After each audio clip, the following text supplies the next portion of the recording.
Hello humans. Hello humans.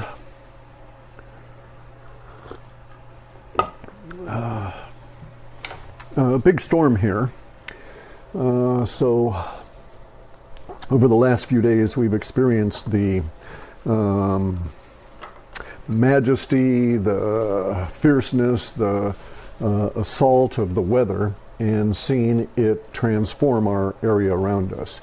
And transformation is a key theme for humans constantly throughout all of our lives. We seek to transform ourselves into something we are not, almost moment by moment. And it is a often undiscussed but primal aspect of being human and being alive, is this idea of transformation. And we take transformation and originally we think of it as magic, okay? So as I discussed in the buttermilk woo, you have fermentation, which is true transformation of these primal elements and making something different, and it produces a transformation within the human when the human consumes the product of that fermentation, whether it's sauerkraut or whether it's alcohol, whether it's wine or whatever, right? Because that even the sauerkraut can transform you because of its effect on your gut. So if you're in the midst of an illness affecting your gut and you get some fermented foods in you, then you are transformed by that fermentation and you feel better. And you recognize this. You have a body-mind sensorial response to that ingestation that is magical in the sense that it transforms you from ill to well.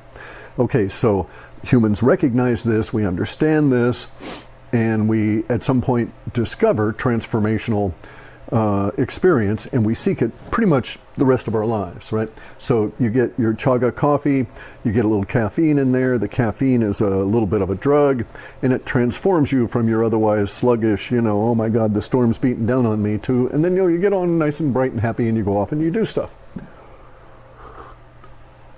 So all these things are transformational. We transform ourselves through our sensory apparatus, okay? And so I used to be under the impression that we only had those sensory apparati that are within the cranium, all right? So those would be restricted to the eyes, ears, nose, and the sensory apparatus in the mouth, as well as the pineal gland. Now, scientists have discovered sensory subsets. So the reason that I never thought touch was a true sense was that there was no sense organ identified for touch. And thus it was just part of the impressions the universe left on the body. However, now we have identified these two things that they call P1 and T1, right? The T1 is the touch sensor that's all throughout our bodies, and the P1 is the temperature sensor that's all throughout our bodies. They seem to be interconnected. They seem to be intertied. This is a recent discovery. These scientists have been working on it. It's been validated. There are a lot of these critters throughout our entire body. They are not ubiquitously spread. They're not evenly spread through the body. They cluster. So we do have areas where we know it's excruciatingly painful to have a small hit, right? And so we now know that we have an inordinate number of these touch sensors right at these spots. And apparently they can get overloaded and trigger from touch and trigger pain. Trigger a pain sensation. So now we're starting to understand some of this. So now we know that we've got 7 senses, and that we also know that the temperature one, according to the way that they've discovered and some of the stuff that has been discovered about it, the temperature one may be able to be, no, it is presumed to be able to be activated by some other mechanisms. So this brings up the idea that it might be radiative. In other words, the little tiny P1s that are temperature sensors that are spread throughout your hands and cluster up on the fingertips and this kind of thing, but not as much clustered there in your fingers as they are in other parts of the body. So we have parts of our body that are less temperature sensitive. These things are potentially able to be triggered by electromagnetic radiation, by radiative kinds of things other than temperature. So this is a really tricky one that they discovered. So the touch one is kind of like a those little pressure sensor things that you used to step on in order to activate automatic doors you would go into. They may still exist in many places, but they took them out for a lot of different reasons. But you used to be able to go on into an automatic door that would open up, and it would open up because you stepped on this big rubber pad that was out in the sticking out in front of it. And it was, always about the distance of the door and maybe 6 feet. You'd step on these things and the door would open. That was just a up-down pressure sensitive kind of a thing. It was triggered a solenoid and the door would, magnetic field was thrown and the door would open. Our touch sensors are very much like that, insofar as they're able to see or to hypothesize through this computer modeling now that they've been able to discover them and validate them, right? But the temperature ones appear to be open in the sense that they know that they react to temperature. They don't know how, but they know that they do. And they're reacting to temperature at various distances from the actual sensor. Again, they don't know how that's done, but it is done. But it also appears that the way the thing is constructed, that there's more avenues for it to react to other kinds of things. So this is kind of cool to discover these things now. So we can go back and we can revise Thinking in Destiny and go back through there, because it was unknown at the time that he wrote that these things actually exist. But we now know they're complete subsystems, just like in your head. And we also now know that the connections to the nervous system would validate the idea of the NADI, the NADI concept from yoga, from acupuncture, this kind of thing, right? That there's 70,000+ of these little connections that all bind all of your nerves and basically bring them up in a big cluster into your sensory apparatus in your head. And it appears that these the pressure and the temperature sensors are bound to the that setup of nerve interconnections. And thus it now makes sense that you could do an acupuncture needle somewhere and trigger a sensation in the finger, perhaps of heat or cold or somebody touching it, right? Because you're actually you're back feeding down the nerve to the sensor itself. This also explains even things like phantom limb syndrome, because the nadi, the connections up here, are used to receiving these signals, and something is triggering them right there. Your body is used to interpreting those signals right there as your hand moving, so if you've lost your hand, you would nonetheless still feel as though your hand was moving. This was really interesting, because a guy I know who's trying to do some work with people that have prosthetics and have issues with phantom limb syndrome. So I've been talking to him about some of this stuff, and thus actually this whole deal here. Anyway, so now we know we have 7 sensory apparati.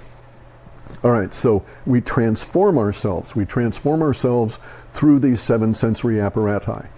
This transformational process is sought. It's deliberately sought. It's unconsciously sought. It's continuously sought. We always want to have this transformational process. We are driven to it. This accounts for addictions and all of this kind of stuff as well, and aberrant behavior, and any of these things can get sliced off, and you can get fixated, and your mind can go, truly like a squirrel, like on a spinning in on something and to the exclusion of everything else, and we get into these warped states, right? Again, transformational, although not necessarily the way we want. So when we transform ourselves through our sensory subsets, let me do that. Through our subsets, we use these critters right here. Not so much pineal, by the way. Notice that they always do everything in our social order, the powers that be, to calcify your pineal gland and remove intuition from your grasp. But anyway, so we take these 7 sensory subsets and we warp them. We do something to them in order to transform ourselves, to feel the magic. And so we sometimes we discover that we can do it through deprivation. This would be like the sweat lodges. This would be like extreme fasting. This would be like the whirling dervish, where they just spin and spin and spin and spin until basically you're depriving your body of something to the point where it disturbs your consciousness, and you are transformed, and it is a magical process. And you'll see deprivation, and you'll also see, everybody's transformed by disease. When you get a fierce case of the flu or something like that, you end up, I'm going to turn this, hang on a second. There we go. You end up getting a little bit loopy as the fever burns the flu out, and you get the elevated temperature, and it brought up another thought. Anyway, and that to burn out the flu, and the disease itself will distort your consciousness, and things can get strange, and the veil parts, and so on, right? Okay, so you can do it through distress. If you've ever had been around people dying, that's just enough said about that. So all of these are transformational. All of these things here will impact you, and there are many different ways of getting at it here. So, but as we get into like drugs, toxins, and pheromones, and chords, and even to a certain extent meditation, and you can even put in there things like foods. So chords, music, foods. And so we see that all of these things, all of these guys here, are attempting to do direct manipulation of one of the sensory subsets. Alcohol, not so much a sensory apparatus. You want to get it in, and then you feel the effect of it. But all of these guys work through our sensory apparatus to control or alter our consciousness, basically on an ingestation process. So we ingest music, so to speak. We willingly, if you're a chordophile, right? If you're someone who feels your vibration. So I'm describing a musician is someone who is actually lives in the vibration of the chords, and it is so extensive within them that they must get it out, right? So that's why I put this as being primal, because you can chord humans. A chord is a kind of a resonant frequency among various different, sometimes very disparate elements. And so, but it's very powerful. And so networks are chords in this concept, right? You can have a chording effect in foods. And so you can actually tie, so if you have people that are foodies, and okay, so you could have a situation where you could have a lot of people that are really into food, and let's say they're really into chocolate, which is a drug itself, but let's leave the drug part of chocolate outside of it and just go into the mouthfeel part of it, right? These people within this little group of foodies, maybe they follow some of the people on YouTube, and they go out and they make one of these 100-hour chocolate cakes, right? And so this would be a cake that has so many different kinds of chocolate and so many different processes. You know, it's various different kinds of processes to extract the flavors, and they put it in the refrigerator for a day and all this other stuff. It takes 100 hours to make this chocolate cake. And so you get these 6 people around there, and they chop the chocolate cake up, and as an outside observer, we're watching them. Now, each and every one of them will be chorded to the flavors that are within that cake. They will respond. They've already trained their body, as a foodie, they've trained their body to react in pleasure and give them dopamine and repress serotonin, repress cortisol. They get really mellow, and then they actually allow the theobromine in the chocolate to not theobromine, I'll think of it in a minute, the drug in the chocolate to take them over, right? But prior to that, it is an entirely an entrained, chorded response within their mouth that floods their body through, and they'll even get temperature changes within their body from intense food appreciation. So they are individually chorded. But if you get a bunch of foodies together that all share this same thing, they will chord and they will amplify. So it's like the same effect of going to a big concert, going to a soccer game with all of your buddies. You all root for the same team. Everybody's energies get pumped up. That's a chording process. You can do that nationally with, like Hitler getting everybody with long speeches, all of that kind of stuff, getting everybody roused up into a particular pitch, vibrating on a particular kind of a frequency. So this works as a transformational process, not only individually, but in groups. And in fact, it is what people desire to do as managers. They want to chord their organization, get everyone in their organization all worked up on the same thing, such that disharmony, again, a musical kind of a reference, disappears, so that we're all vibrating at the same thing and we get all the work done with the minimal number of errors, etc., and the minimal number of headaches and hassle for the supervisor, which is always the ultimate goal of work. I mean, they don't really care about the output. They just don't want anybody to have to come. They don't want any shit to fall on them, right? Anyway, so here we are. All of these things are transformational. As we know, you can transform yourself individually, you can transform yourself at various different levels. We're in the process right now of going through a major transformation globally.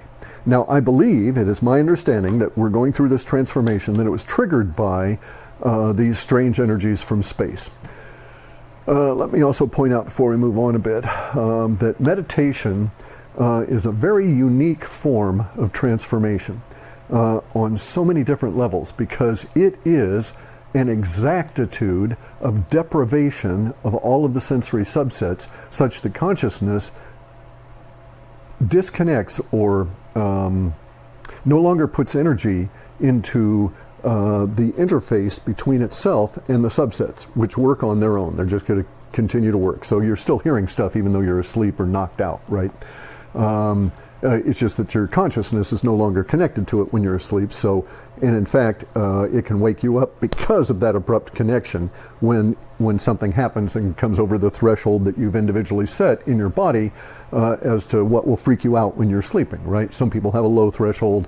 Some people have a very deep one. So if you ever go into any group kind of situation, like in the army or something, right, you discover very rapidly that some people are extremely light sleepers. A mouse can wake them up. Other people, it's like, you can clomp through there with your boots and nothing's going to wake these guys up, right? They have a higher threshold for that connection between the auditory and consciousness. Meditation is an attempt to directly deprive yourself from that.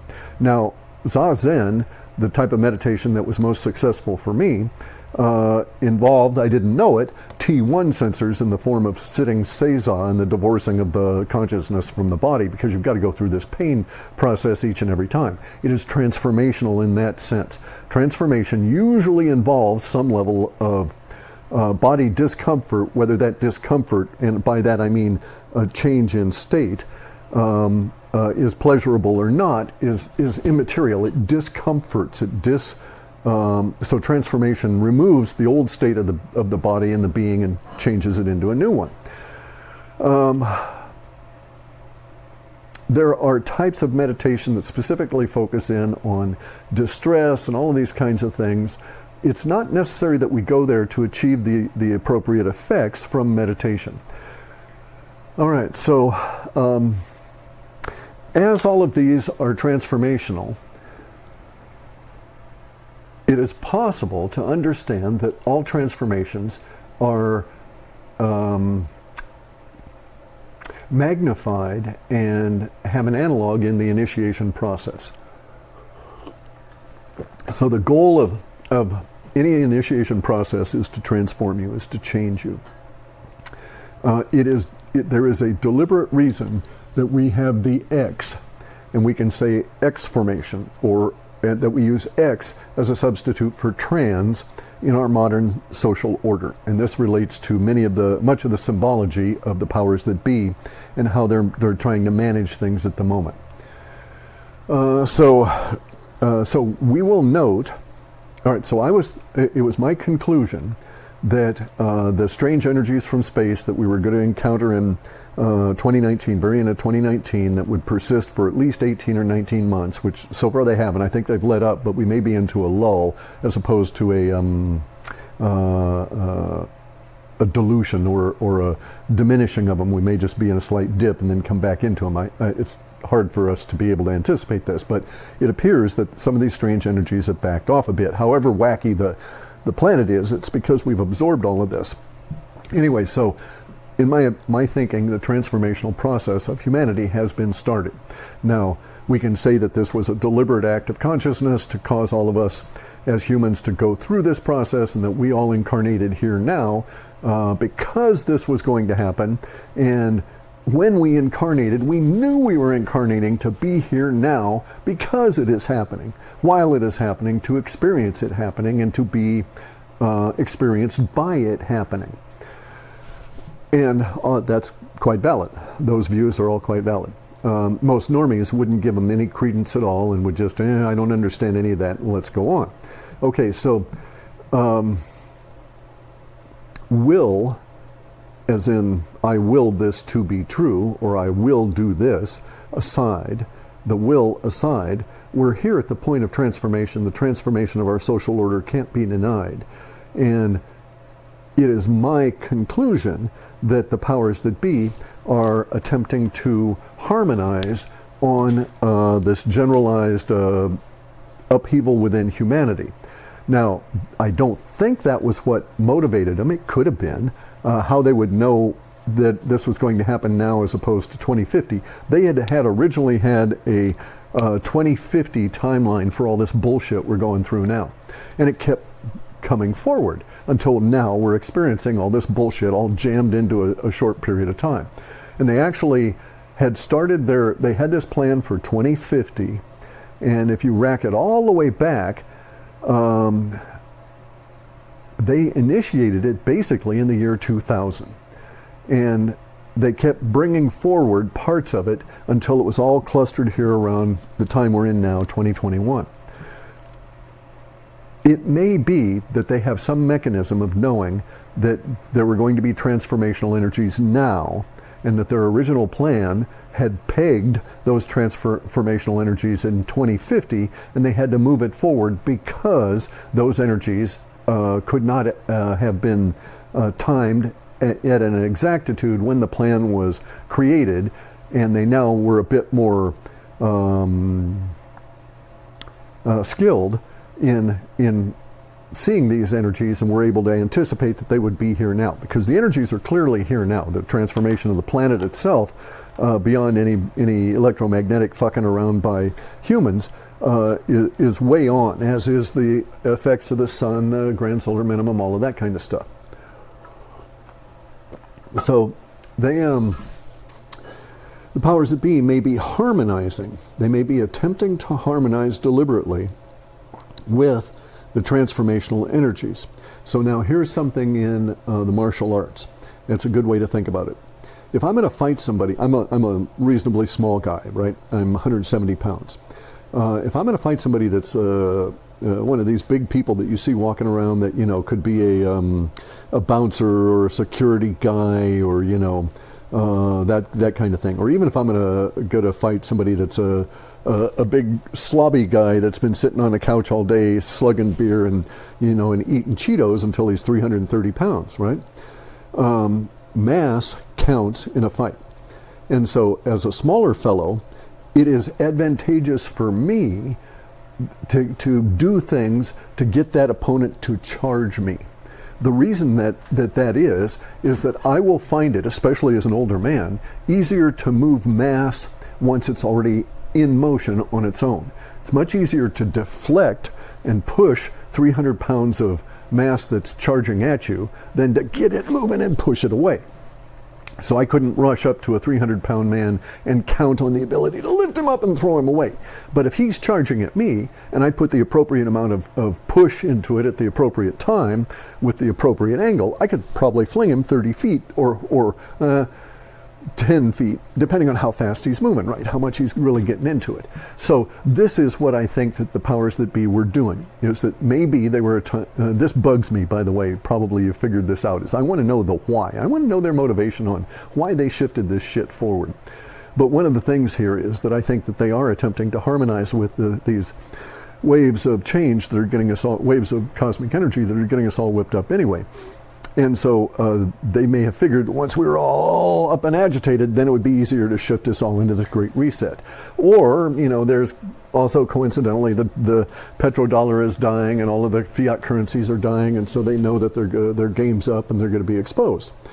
In any event, so there's deep woo out here though, guys. In this transformational process, you come across really strange ideas that make no sense at all, and you kind of, you know, I mean, you can, well, wait a second. They do make sense on many different levels, but the whole overall thing doesn't make sense. So, so magic at all levels is an attempt to transform humans individually. Having a beer is a magical act, right? You're going to transform yourself from pre to post beer state, or drink or whatever, right? So you attempt to do this all the time. People are attempting to do it to our social order, and some individuals, seemingly working in groups, seemingly corded around some kind of a theme, are seemingly working to transform our social order to some direction that it would not otherwise take, and we can't ascertain why. We can always speculate and put motivation on them, but we don't really have any real understanding of why that is. So let me, all right, so right in the moment, it can't be denied that we're under the assault, that the social order is under the assault of this critical race theory, now called social emotional learning cell or something. We got to sell this to you, as opposed to, you know, the CRT part of it. But anyway, so we're under assault by that. We're also under assault by the transformation in gender. And you notice that Biden, you know, he can't get Americans out of Afghanistan, he can't fix the border, he can't fix the economy, they can't fix the judicial system. They don't want to do any of that. They want to destroy the society, so that's why they're not doing any of it. But nonetheless, the rationale is they can't do any of that. But by God, we've got a gender policy here for the United States for the next 100 years in compliance with the United Nations. It's like, wait a second, you know, things are getting really goofy here in the transformational process that the powers that be are trying to engineer is coming out into the open everywhere. And so we see that they're focusing on all these weird kind of things, right? And Putin, head of Russia, is correct that Wokeanism is just a slightly redirected form of Bolshevik bullshit. And it destroyed Russia and caused the Soviet Union to be created, and he's thinking it's going to destroy the West, and he's going to concerned because he's got real problems if we get wonky and get all destroyed. Okay, so he's correct about that. Now, all this shit ties together because we find that there is this fixation by the powers that be now and all of their minions in the power structure on gender, and to some extent on sex, as in the actual physical sex of the person. And they've separated the two, right? And they're keeping off on this separation of gender, and they've got plans for it and so on. They put so much energy into it that it is obviously, this is definitively a key thing to them.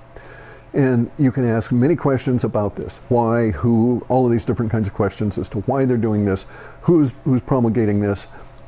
It all keeps coming back to the individual why on all of these people, but we know that they're key on changing gender because that transforms all of humanity. It is across all of human subdivisions in terms of geopolitical, religious, all of these things. Everybody has to deal with gender. And so we see this assault on gender in all the societies. even in the Islamic societies, and that's starting to cause them real problems. But nonetheless, the powers that be are just hammering on this. Now, the powers that be are saying that there's this thing that they call transgender, which I dispute. Okay, they're saying a trans person is someone who would be a male born in a female body, or a female born in a male body. And then they also have all of this idea of ambivalence and, non-binary and all this kind of stuff, right? All these cool buzzwords. But here's some thinking about this that I think needs to be understood. This is a transformational process to transform our social order at a very deep level from which it may not recover, probably would not recover. And so I see this as a great weapon in the hands of the bug, regardless of how the powers that be think about it or what their individual goals are for it. They're being manipulated to push this out on humans. Now, in an appropriate understanding, or a more, I don't want to say appropriate, in another understanding of humans, we have 7 different minds. Now that I know that we've got 7 subsets, that makes sense, okay?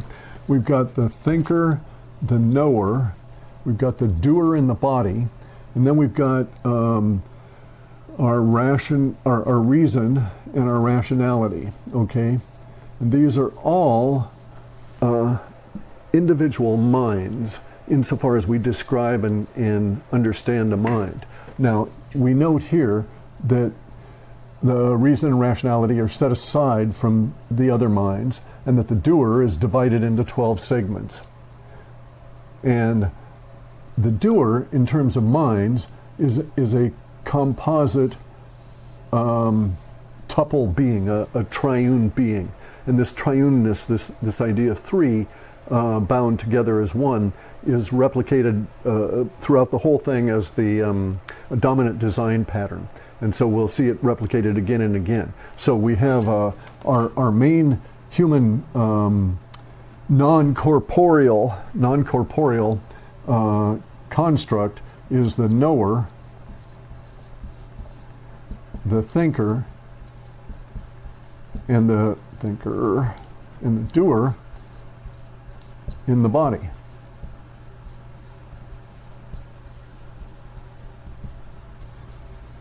That's our main construct. And so that's a tuple being here, right? A triune being.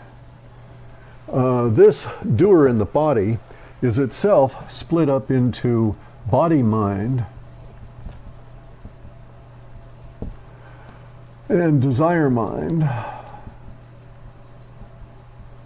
and feeling-mind.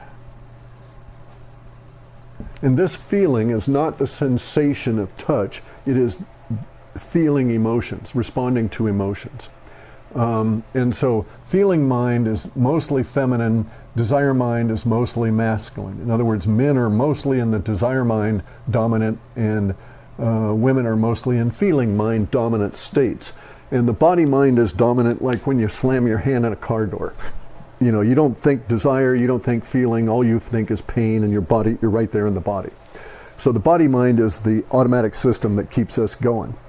All right, so the doer is sliced in reality into, and we are all doers in the body, okay? But we're only, and this is why 12 is important, we're only 1/12 of a doer.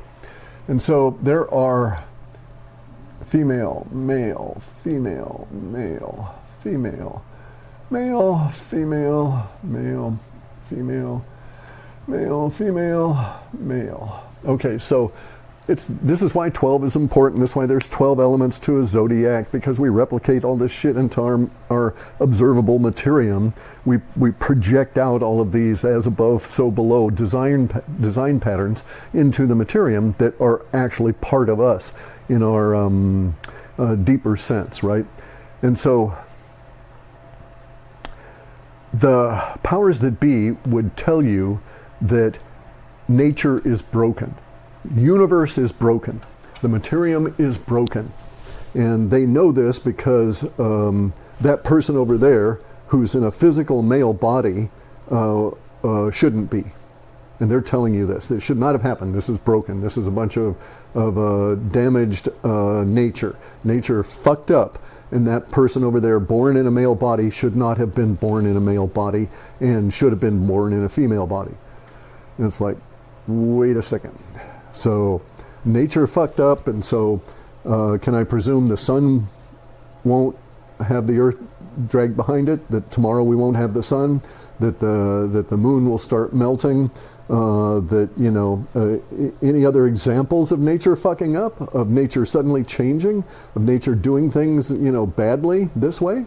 Humans, I can understand getting weird-ass ideas and doing all kinds of strange things, but nature at a large level, nature writ large, ultimately large, fucking up, you know, I don't see the planets reversing and heading back in space, and I don't see water floating up into the sky, so I don't see a lot of other supporting evidence, physical evidence, for the assertion that nature fucked up and one individual born in a male body should not be male or female. Doesn't make any difference, right? Now, I know from my understanding of the human being and having been dead, and by the way, when you're dead, you get, I did, I don't know if everybody does, but when I died, I saw three spheres, three large spheres, right? So I saw the knower and the knower and the thinker, and all the other parts of the doer. The doer was all these 11 little spheres that were all clustered together and merged into one, and I floated up out of the body and joined it, and it's all little spheres. Once you're out of your body, there's no point in maintaining its shape. So you'll see images on, especially mostly in religious literature, where the guy's dead and his body image floats up off of the corpse that's lying there, the physical matter, and heads towards the ceiling, right? It doesn't happen that way, because once you leave your body, consciousness is not going to express something that looked like the body. You don't care about the body. When I was dead, I could not have cared. I said to myself as I'm floating on up, well, that's useless. The body's already dead. No point in doing all that shit. They were cutting me open and doing things, right? Anyway, so you are.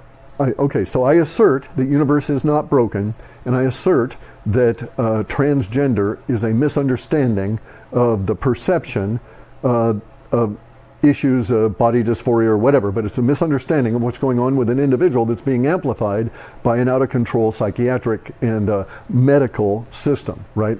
And that medical system is systemic. The system has been turned against the people that are formerly were the customers of the system, and now they are they're being consumed by the system, destroyed by the system. And this is part of how the bug works. The bug has this idea that it needs to get rid of humans, and that all humans should be transformed. I mean, I know this. The bug makes this statement that we will be transformed, and we will all know our place, and we will be happy. And so this is this kind of like that Klaus Schwab shit. You know, you'll own nothing, you'll rent everything, and we'll tell you what to do, and you'll be happy, right? It's like, no, that's a bunch of bug crap. But in any event, so we're in the midst of a transformational process. Universe kicked our ass and made us get up and start moving and running.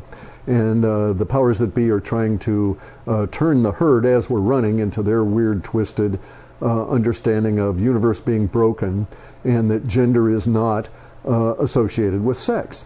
Now, I know that this process means that I personally am one of these guys right here. That's my I, okay? And when I die, next up, an I that will feel like me will be born feminine, okay? I won't feel that feminine life. I won't experience that feminine life, but there will be a commonality to that feminine life that is shared here in the entirety of the doer, so that the next time I am born, which might be, you know, we got to go around this whole wheel again, so we got to go around all 12 segments there, so the other 11 will be born, and however long they live in their lives determines how long it will be before I next am alive, plus the amount of time that it is necessary for me to be in my rest period, in my sleep, the great sleep. in order to be recharged to come back again, right? It's a very energetic process, and you got to get pumped up for it, so to speak, by a good rest before you head back. But anyway, so this I-ness, this feeling of I, will be held by all of the 12 that are part of me, the doer, or part of the doer that I am also part of. And that doer is part of a triune being with a thinker and a knower. And so when we say here in the materium, oh, I'm talking to spirit, or I think that my higher self is saying something to me, or universe provides and guides, whatever these sayings are, you're basically talking about the thinker and the knower. So the knower knows shit, right? The knower is in charge of the pineal gland and the intuition. The knower collects all the intuition, collects all the knowledge of all of your lives, and holds it all, and allows you to, and processes this, sort of like your database in a sense of all experience, and it processes it by giving it to the thinker, and the thinker puts things into you through the knower, who does so through intuition. And so it's good to not ignore intuition. It's good to get your pineal gland decalcified through all these various different means, but don't stress on it. It's not like you can really reach into it.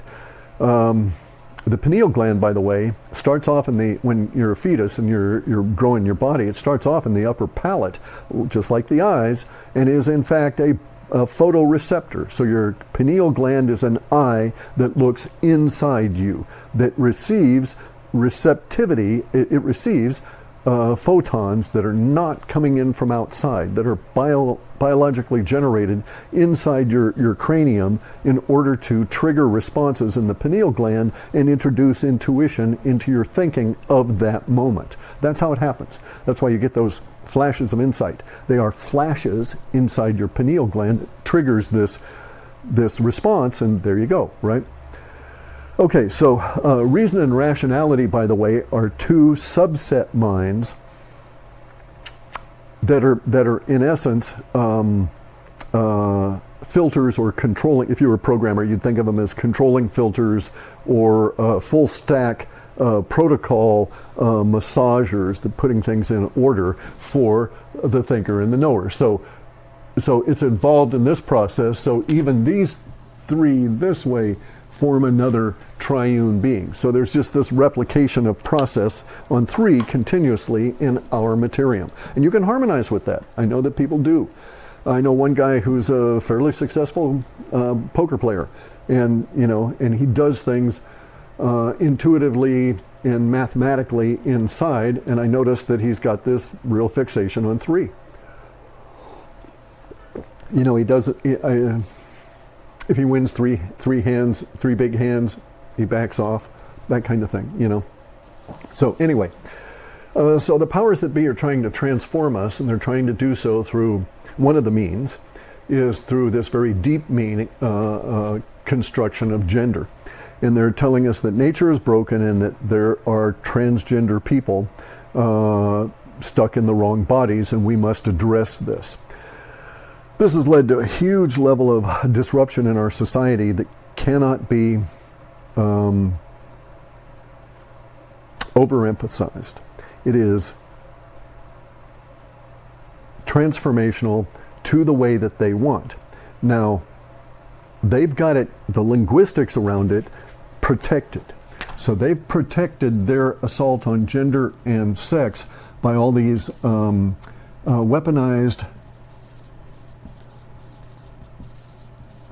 weaponized empathy. Okay? And they've weaponized empathy in many different ways. They've done it around race. That's part of the thing, is that they used to do it around, the Bolsheviks did it around class. Everything was class. And that's what they tried to do in India, and it didn't work. They tried to take over India with communism, and it just burnt out because there's just too many classes, and they weren't able, and it's too ingrained in the caste system, and supported by a religious power structure that needs that caste system to exist. So there was an instant battle with it. Here we didn't have a religious power system that needed a particular emphasis on gender and sex to exist in the main social discourse. what do they call that? The Overton window, right? But we need to discuss all of this as adults because this is at the core of the social order. And this is one of the ways in which the bug is getting at us by protected the discussion about it. You can't bitch about someone with purple hair, a beard thicker than mine, claiming to be female, right? And lifting weights, this kind of thing. You can't bitch because you're going against their identity, all of this intersectionality, all of this kind of stuff. It's all been compartmentalized. Now that compartment has to bust open, and we're busting it open in these, as the woo is overtaking the paradigm in all these other areas. This whole structure is going to break down probably fairly quickly, much quicker than it took to create it. So it's taken like 45 or 50 years, maybe longer really, to create this. It really goes back to the 60s. If you look at some of the psychiatric shit that they started putting in the 60s to convince the psychiatrist that they were gods, and that the psychiatrist had great insight into the fact that nature was broken and they could pick out who it was broken in. And so they did all these things to pump up the psychiatrist's understanding of their own art, and so on, their own science. They made it a science, but such that we would be here now. And that was a long, hard path, but it's really been ramping up since the 70s or so. And all different kinds of aspects of the social order were engineered in order that this might occur.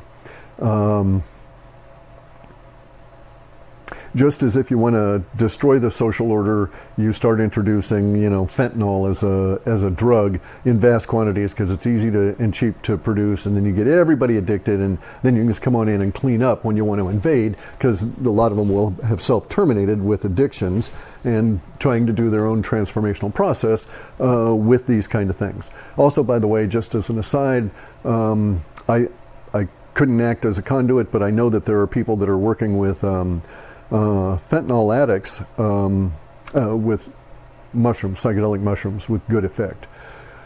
In any event, because it disrupts this process and it completes it. You get transformed by the psychedelic mushrooms into something you're not, and in the process you leave behind the old cording that drove you to try and transform yourself through the fentanyl. It just is a way of understanding this, right? Okay, so we find that transsexuals have been inculcated into our social order for a long time. Back ancient Rome, back before Rome, back Sumeria, way back, thousands of years. One of the first images of this is the Baphomet, right? That goat god with the tits and the arms and stuff. That's a dual gender being. Now this shit arises, and the reason that it is pertinent is that I'll get rid of that, we don't need that anymore.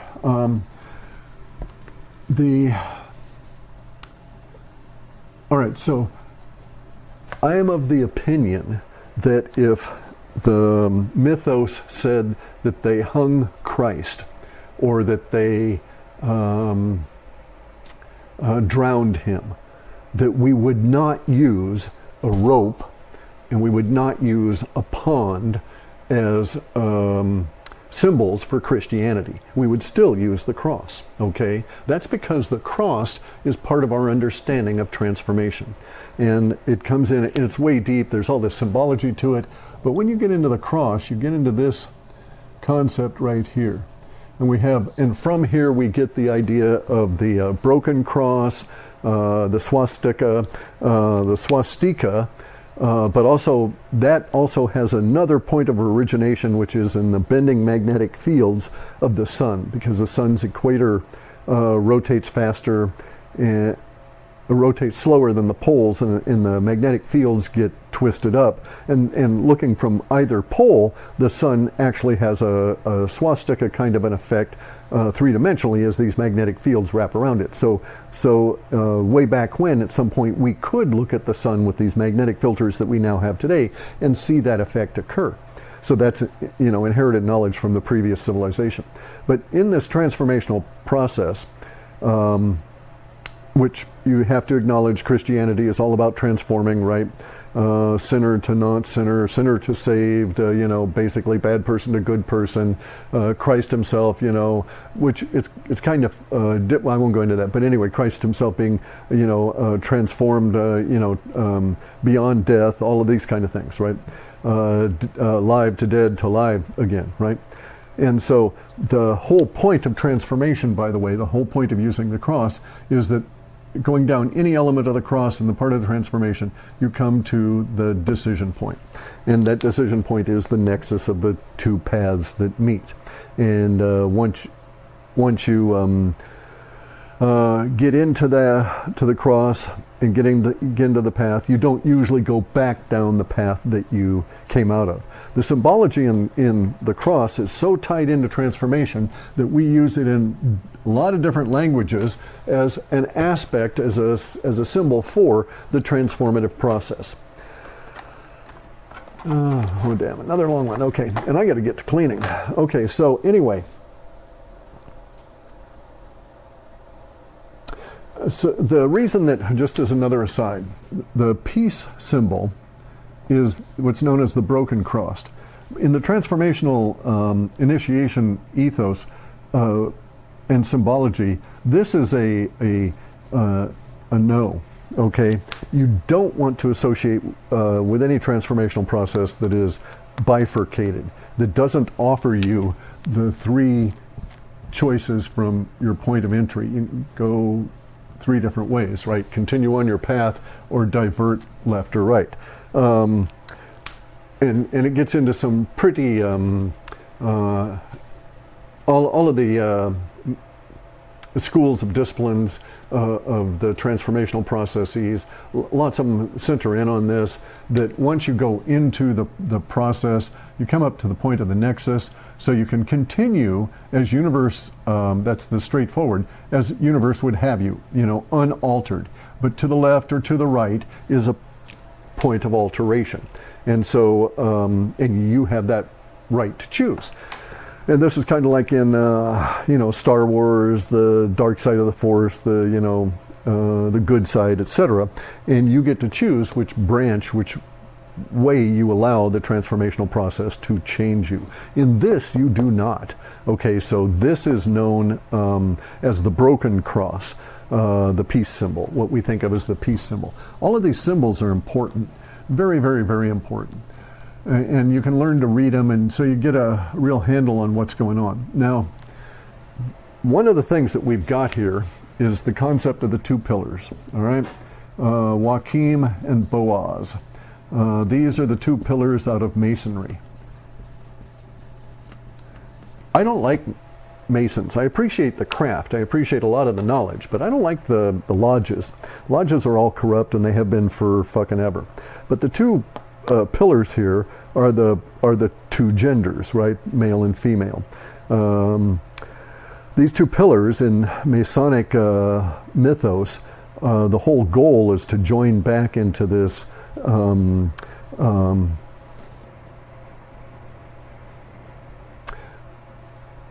unisexual being, not a hermaphrodite, but in a sense being so. All of these things go back to the idea of the Nummo, which I've done a lot of interviews on. The Nummo is this really ancient legend among humans that we once encountered a aquatic species that was 98% female, and any given female could become male should that be necessary for fertilization. And these were hominids, but that they were basically fish-based hominid, and had that characteristic to be able to have a fluid gender in all the understandings of that word.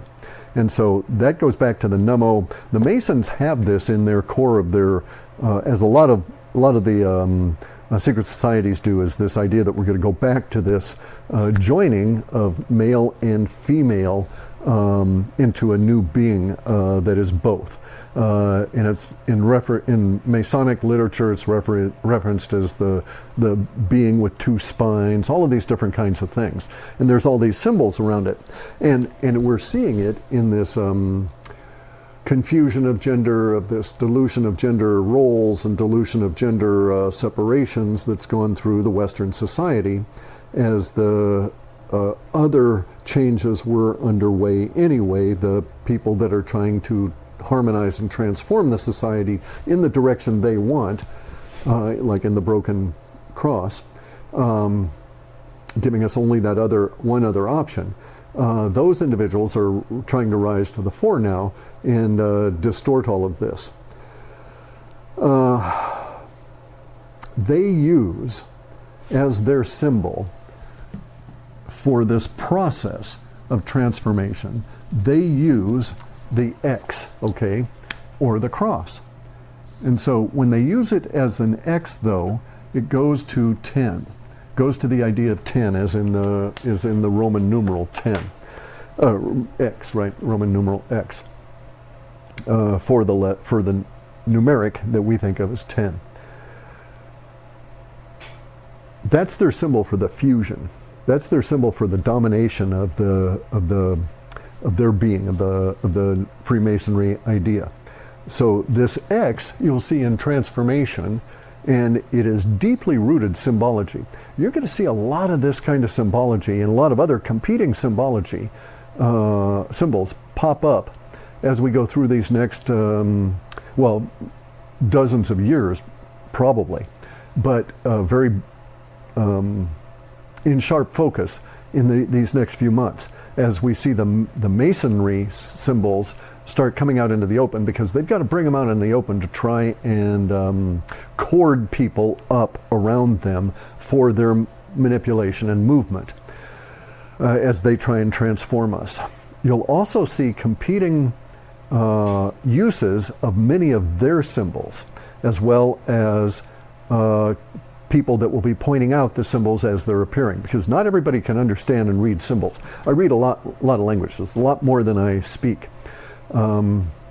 It's sort of easy to read languages if you get into it. I won't now, but I also read in symbols because I've come across these things repeatedly, and it just kind of sticks with you. You know, oh, this cult used that symbol this way, you know, that sort of thing, right?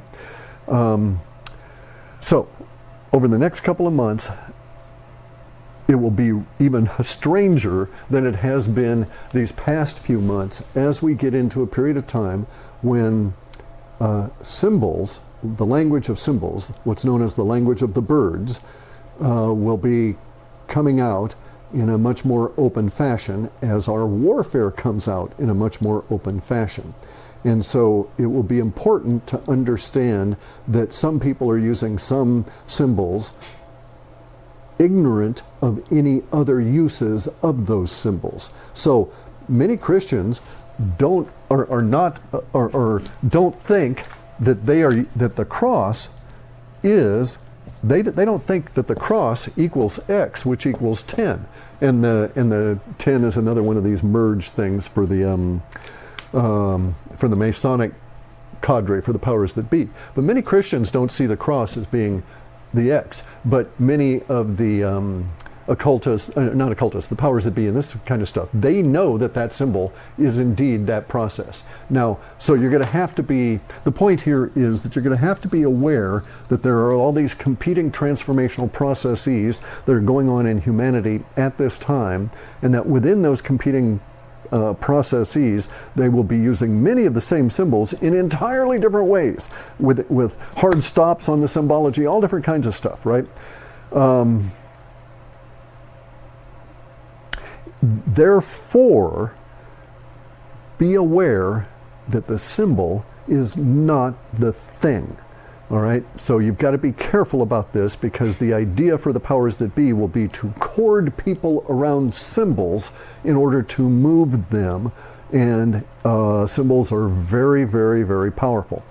But if you're aware that people are speaking in symbology, then you can take appropriate action, and you can easily see things that will be developing and see who is using symbols which way, and that will identify players and opponents.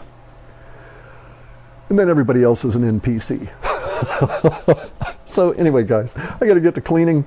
It's more storm here. Watch out for the symbols, though. It's going to get really active over this next little bit of time. I think that was it. Wow. All right, symbols.